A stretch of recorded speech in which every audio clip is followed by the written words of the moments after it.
Nobody's selling a book say, hey, grow your business by 1% this year. Right. That book's not going to sell. It's true. No one's hiring that 1% growth guy to go speak at a conference. No one says go low and slow. It's like, let's just call it clickbait, right? Yeah. So like, True. I can grow your business 100x in the next 2 years. I want to talk to that guy. I want to see what he's what's selling. he doing? Oh, if you just do A, and then you do A, and that leads to B, and then if you do B, you're going to do C. Yeah. And it's super inexpensive, and all you need to do is like invest this amount of time per week, and you're good. Yeah. Instant business. So I think that's... Just add water. Yeah.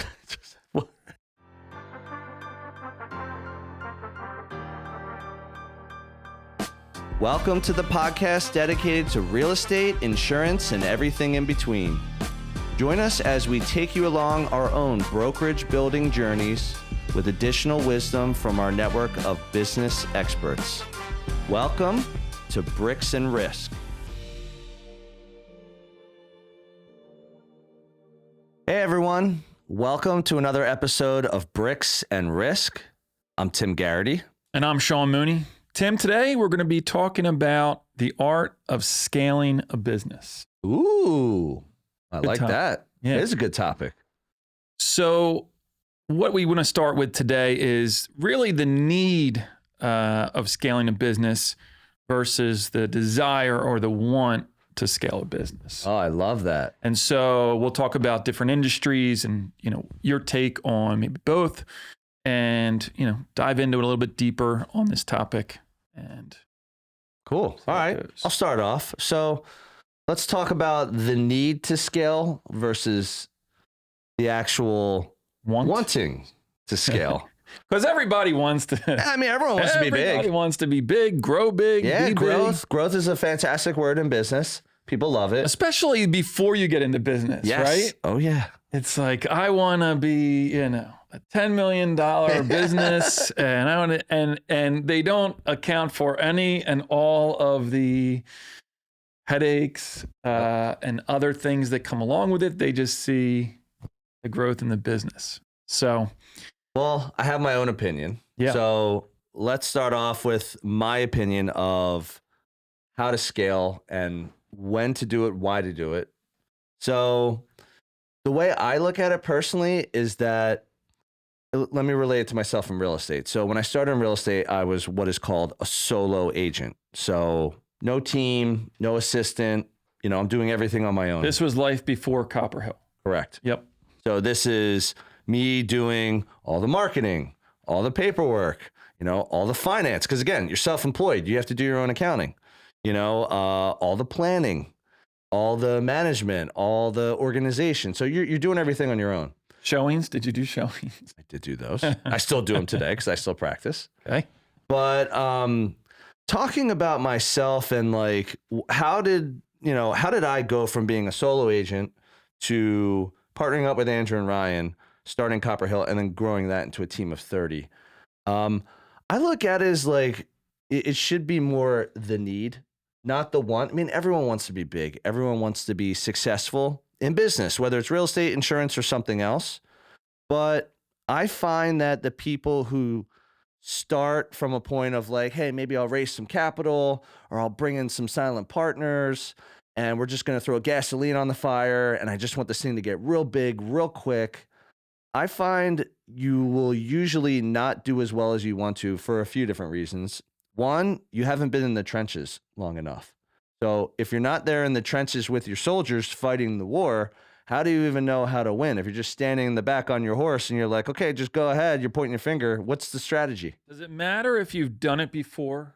So like if you're out of industry. Yep. And you come into real estate and say, oh man, I got some capital behind me and I'm just going to hire a bunch of people and we're just going to take off, grow it to X over the next 5 years. Does it matter if you have a background in real estate? Like, so what's ahead of you? Yeah, I think you do. And the reason I do is real estate is one of those business games where you really have to do it to get good at it. Just because there's so many different things that can go wrong. Yeah. It's so emotional. It's so personal.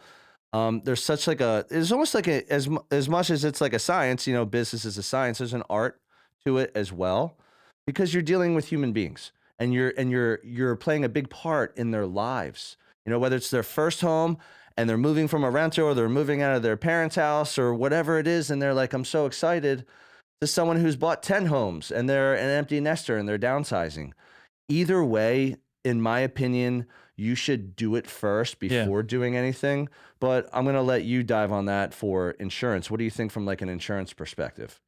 So I've seen it done both ways. Our way that we're doing it now is really building out our brokerage organically. It's more of a slow build over time. Yeah.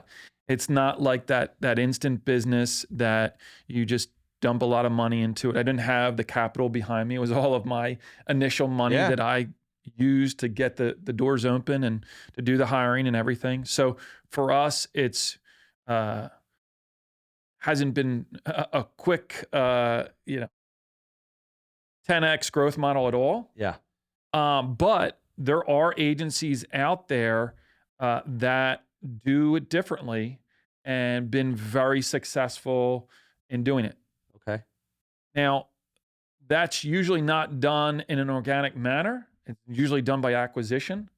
So, meaning, you have your agency brokerage and you're acquiring, this one or that one. And then over, 5 years, you've maybe done it 3 or 4 times and you've kind of doubled, triple, quadrupled, the size of your business.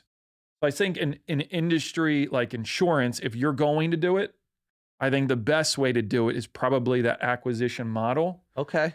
And a lot of reasons behind it, because you're buying a book of business And a team. and a team. Yeah. So your book of business, and you can kind of see by the numbers when you're going through the acquisition process, like, okay, this is running at a 90% retention rate. Okay. So last 3 years, we've seen these people renew and renew and renew at this rate.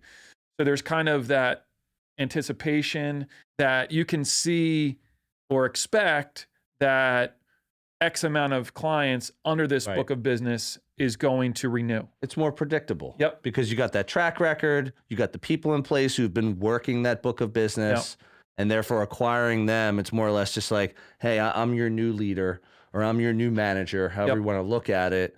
And sometimes it has positives or negatives. I'm assuming most of the time it has positives, but that's a really good point. Here's something else I want to go over too, is that when people are looking to scale, a couple things that I feel like come into play that I hear on different podcasts, I see on shows, are books, or they go out to like, a convention, and they're using the influence of the book, or the emotional charge they got at the convention, as to say, it needs to be like this. Like, we need to do this. We need to do that. This is proven. And here's what I'll caution In the about. context of growing, scaling, and all of Yes. that. Okay.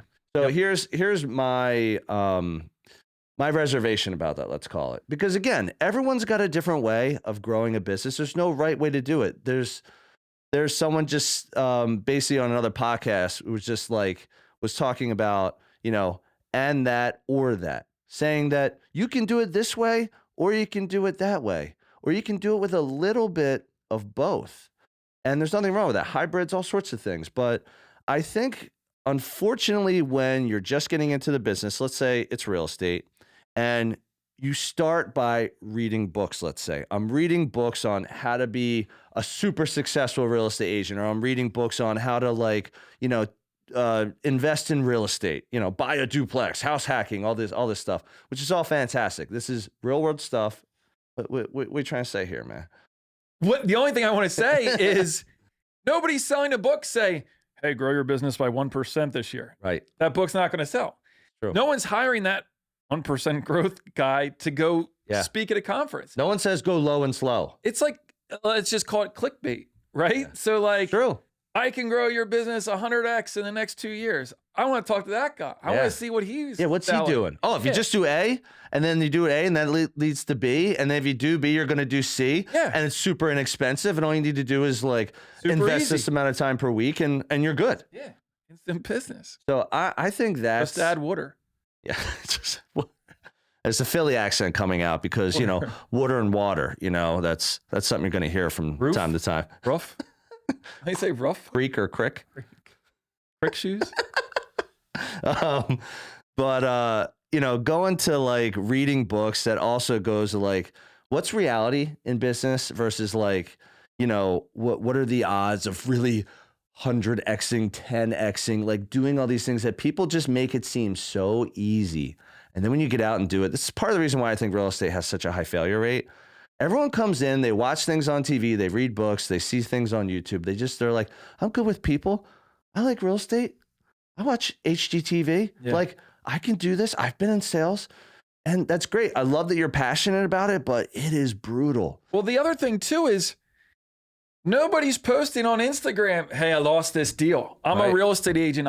These last 3 deals that I had, burn up, flamed out. Right. You're not posting them, right? It's true. HGTV, you're not going to post, hey, we did this flip on this house in Las Vegas and we lost $50,000. Yeah. It's not making, it's not making the editing floor.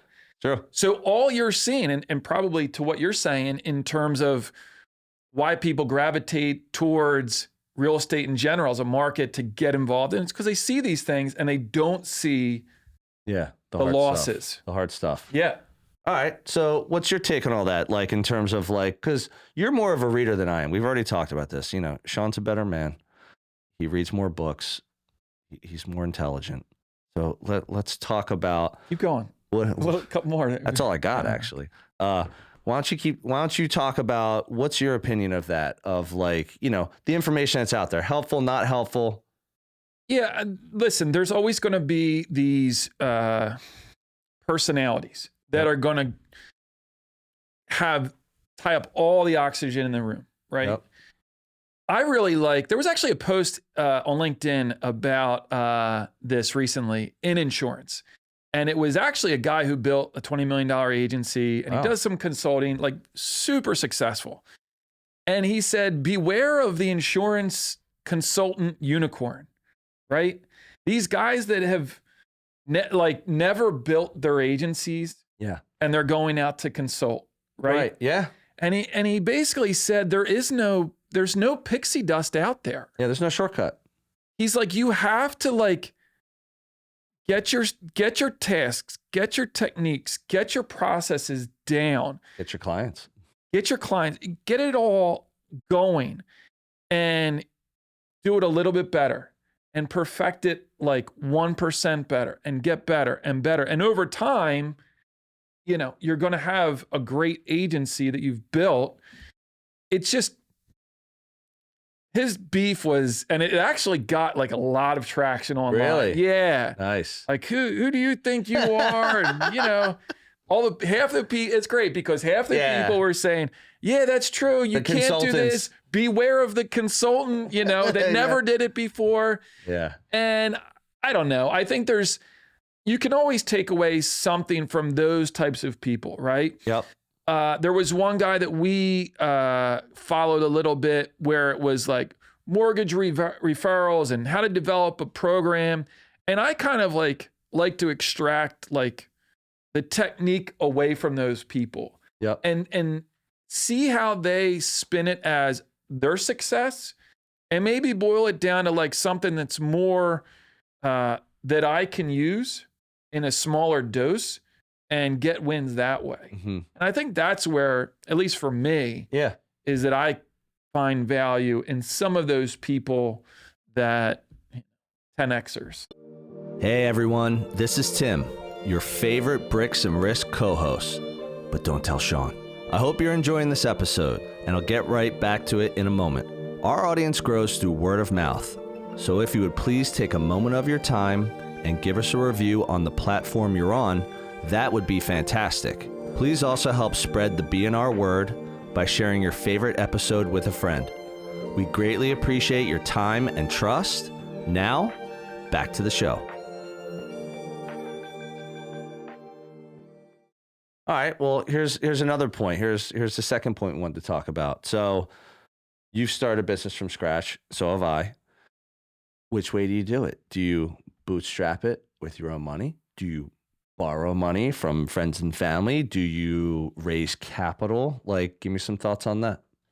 So I think it's always best. It depends. I mean, depends, if you're young, Yeah. right, versus old. If you got less clock, if you're 55, it's like, well, I don't have that much time. I mean, right? you and I so I started in real estate at 30, Yeah. but I didn't start Copper Hill until I was 35. Yeah. You started what? Moon Insurance Brokers, maybe like 33, 32. Yeah. So you got a couple years head start on me. And I'm correct in saying you bootstrapped your own company. Yeah. Right? Right. Okay. And so did I. Yeah. So I have no problem sharing this. So when we bootstrapped Copper Hill Real Estate, so it was myself, my brother Ryan Garrity, and my friend Andrew Jano started it.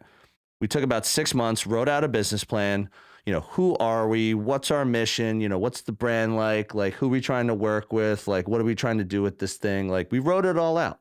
I was fresh off my MBA. I had a lot of that going on through my head. So I was like in a good spot to like kind of lead the charge, but we all wrote it together. And in year one, we started real lean. We started in a co-working space. So this is how we started out. A fantastic office in Center City, Philadelphia. Amazing views, like floor to ceiling glass, gorgeous conference room, front desk. It was $800 a month. And when we wrote out our business plan, we said, look, year one, the amount of money we need for all the expenses we have for rent, for marketing, for insurance, for, attorneys, accountants, whatever you need was about $30K.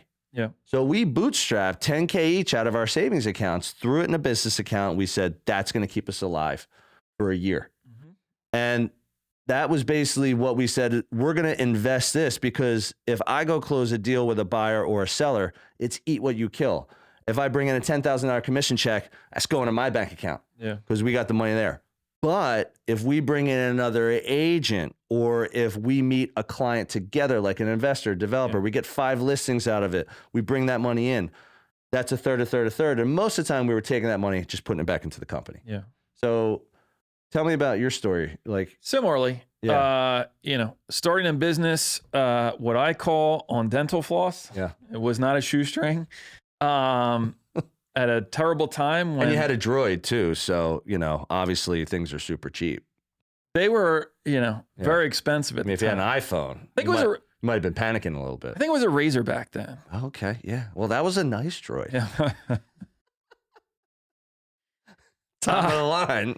No, so, I guess there's an option to get a loan. Yeah. Right? Have some capital behind you. Yeah, like a, SBA loan or a line of credit or something like that. I kind of knew what I wanted to do for a long period of time. So I squirreled away money, year over year. Yep. So that when it did happen, I would have that, initial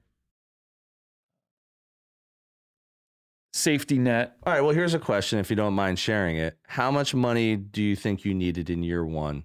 You were a team of one. Yeah. Just like we were a team of 3. We just happened to have 3 partners. Yep. Do you remember how much year one was? Take all the business aside. So I remember my rent. It was literally, I don't know if you were ever at this office. I don't know if I was, but it was probably awesome. So I think I'm dead serious. I think I found this on Craigslist. I'm not surprised. I think I'm dead serious. So it was close to my house. I was looking for a place to go. Yeah. It was actually in like a little strip center. Okay. So like location on a main drag was like pretty like good. Parking. Yeah. It's really easy to get to. Yep. And you had to I subletted like a little broom closet in the back. Did it have a slop sink in it? I don't think it didn't have a sink. It was like a 4x6. I mean, I think I had to like cut the end off of the desk so that I could walk around and like. Yeah. But I had a computer and a phone. Yeah. And a sign on the outside. That was it. And it was Mooney Insurance. Yep. And I think it was about $450. Okay. But you needed other things. You needed the software. You needed your own insurance. Yeah. You needed like some kind of accounting system or something like marketing. Yep. So how much would you say you think year one, the money you had squirreled away, how much would you say you probably needed year one? year one, like all in, Yeah. yeah, probably like 20 grand, Yeah. Okay. So 25 grand. again, not all that dissimilar. Yeah, yeah. You know, we were eating like caviar and drinking champagne in Center City, and you're like, you know, you're dumping ketchup and mustard on white bread, and you're like, okay, lunch. Can we get the heat But, on in here but in you this know, closet? so that was the difference. But no, that's awesome, man. And I think so. Again, so bootstrapping versus equity. It really all depends, right? Like, I don't think, again, I think hybrid, there's a model, there's a space for that. Yeah. I don't think there's one way where it's like, you have to do this. And if you do it this way, you're going to fail. Or if you do it this Agreed. way, it's Yeah. not going to work. Yep, that's a really good point to make. But again, too, is like, I also owned 100% of my business. And I think that some people just give that away sometimes when they're trying to raise capital. And they don't really understand Yeah. what they're giving up when they're raising capital. It's true. And I think that they're so anxious to grow, so anxious to I need 100 grand. I need 250 Yeah. to get this thing going. I need a real great office. And I just wonder sometimes when those people that do that start in a manner where they're right day one giving up X, you know, does their 20-year-old business owner self kind of say, oh man, I really wish I just tried to do this on my own, found a different way to kind of make it happen. And maybe out of the gate, I wasn't, you know, lighting the world on fire, but as it builds over time, you know, you're still 100% owner. Yeah, I think no, those are really awesome points. I also think one thing to consider too is, as I've mentioned this before in a previous podcast, is most people want instant gratification. Yeah. They want to feel good right away. And that's a totally legit, like honest way to look at business because it's all we see.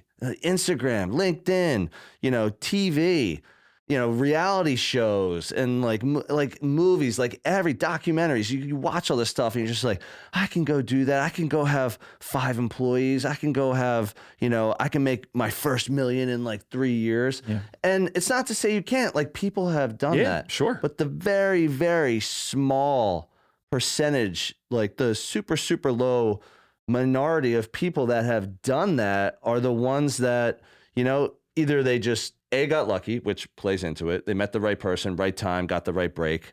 Or they just had some capital from, let's say, like, you know, a loved one or a mentor or, you know, a bank opened up to them.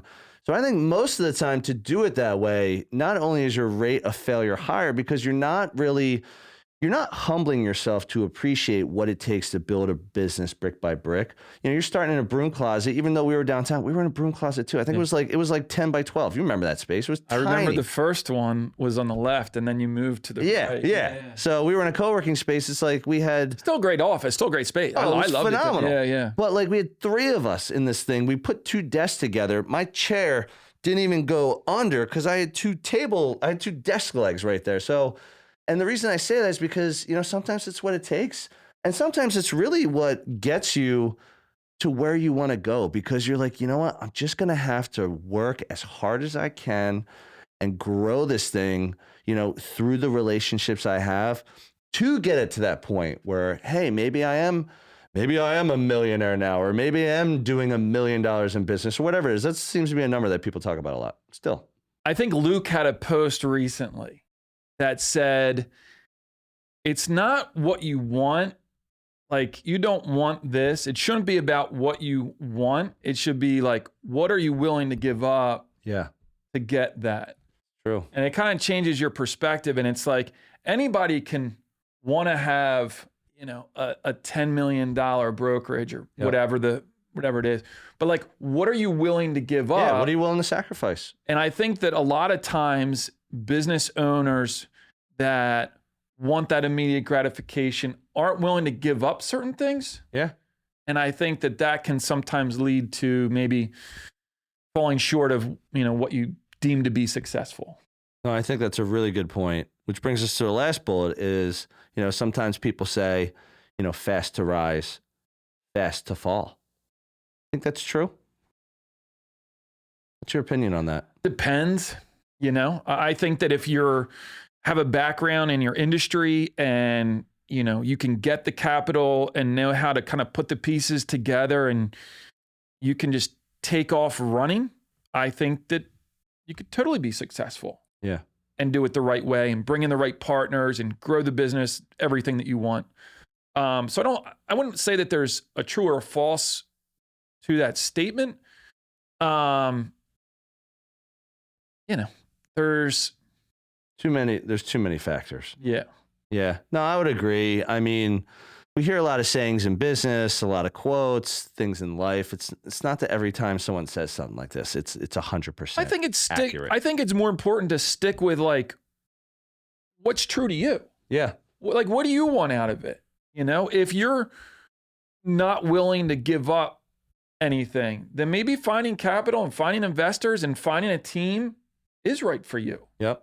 And maybe you can make it work, finding the right people. Or maybe you're like, you know what? I mean, I know insurance people that are small agencies and I actually know a guy I ran into at a carrier network meeting, and he said, I don't write any new business. Wow.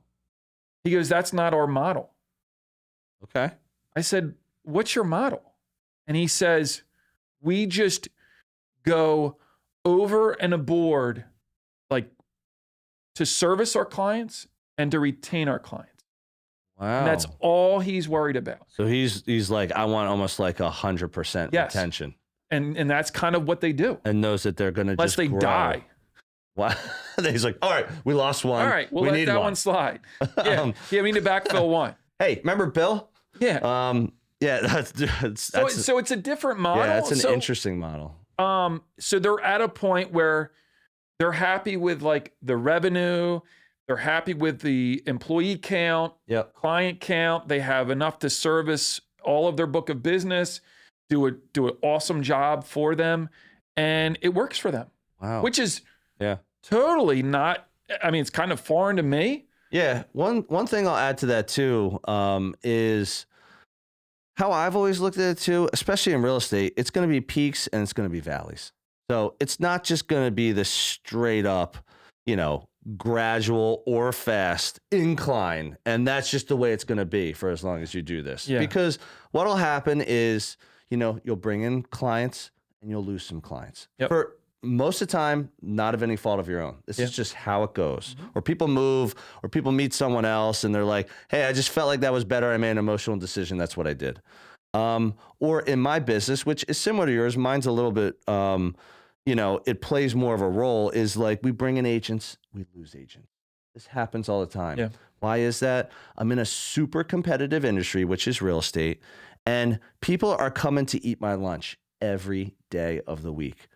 Big players, small players, medium-sized players. Some are international, some are local here to Philly. But that's how they're growing. That's how I grow. I'm out, I'm networking, I'm meeting people, I'm sending out marketing, I'm doing videos. So like I'm bringing in people because of that, but people are going to leave too. So peaks and valleys.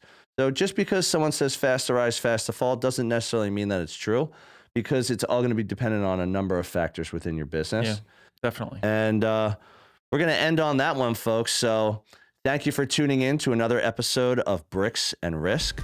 See you soon. Thank you for joining us on another episode of Bricks and Risk. Our goal is that you walk away with 1 or 2 valuable nuggets, and we greatly appreciate you sharing your time with us today. You can find all BNR episodes on Spotify, Apple Music, YouTube, and anywhere else you get your podcast content. Until next time, keep learning and keep growing.